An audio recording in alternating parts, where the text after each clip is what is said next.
Hey guys, welcome back. Mike here. Last episode of the Vandal update.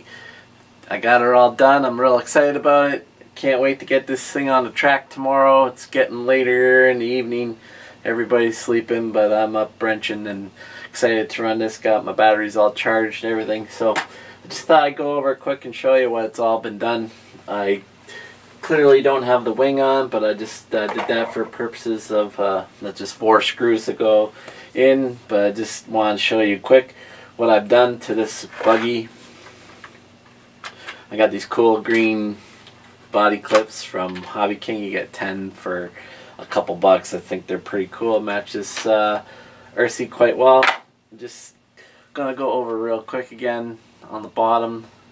As you can see, full-size aluminum chassis. That was around $21 US, and that just gives more stability to this car, and I'm really sure that this is going to help in the handling and how it jumps. And I mean, the other was the plastic chassis. It probably had some flex, some give, but this is just going to stiffen this up and make it more reliable and just a little better for a track. Nothing wrong with the plastic body if you're not planning to tune it and run for a track, but this is what I bought it for, so this is what I decided to do with it, and it went on fairly well. I had one screw that strip that was in the motor mount. They used Loctite on the screws into the metal parts, which was good, but also makes it difficult to remove. I actually had to rip it through the chassis, the plastic chassis, and then use a vice grip to get on the screw and twist it out, but it went well. I don't plan to go back to the plastic chassis again, so no big worries there. So anyways, moving on. Again, put the aluminum steering rack in, so that really take out any little flex or slop that was in that steering.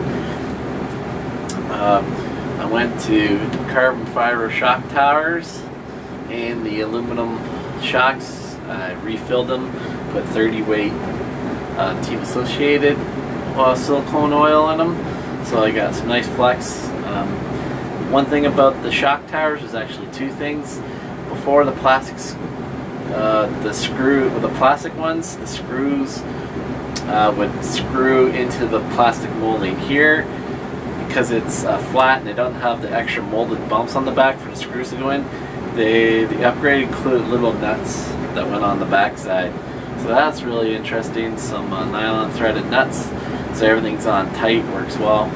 The carbon fiber shock towers also come with a couple extra holes for the shocks. You can lay them out a little bit more, so that'll be interesting to try at the track. Try different shock positions to see how things perform better. Obviously there's a few holes here. You can stand them up more upright or lay them down. Right now I have a laid down configuration. The track I have is fairly smooth, not many crazy jumps. They're all pretty subtle jumps, so I think laying them down will give this buggy better handling. So. And again, on the back side, I got the carbon fiber shock tower. I got full aluminum shocks, loaded up 30 weight all on both sides. So they went together quite well, quite quick. So future upgrades, maybe some aluminum hinge pin holders.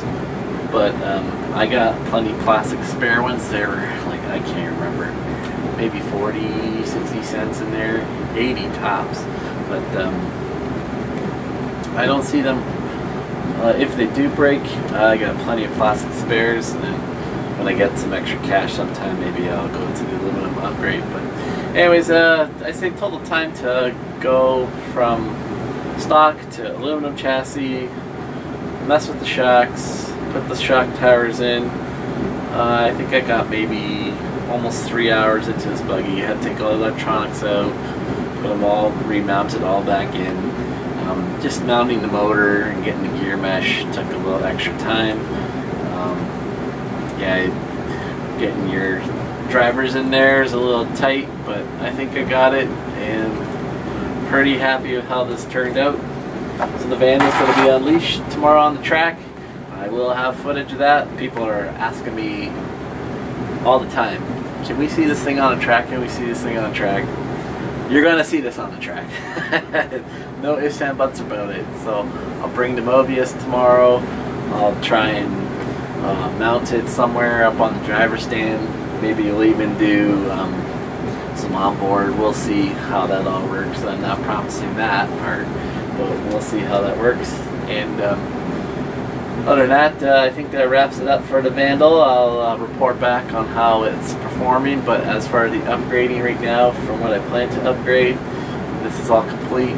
Hope you guys enjoyed this. I think this is a great buggy with all the upgrades that you can do. I mean, the shocks are like $8, $8-9. Chassis is $21. Carbon fiber shock tires like $9-10.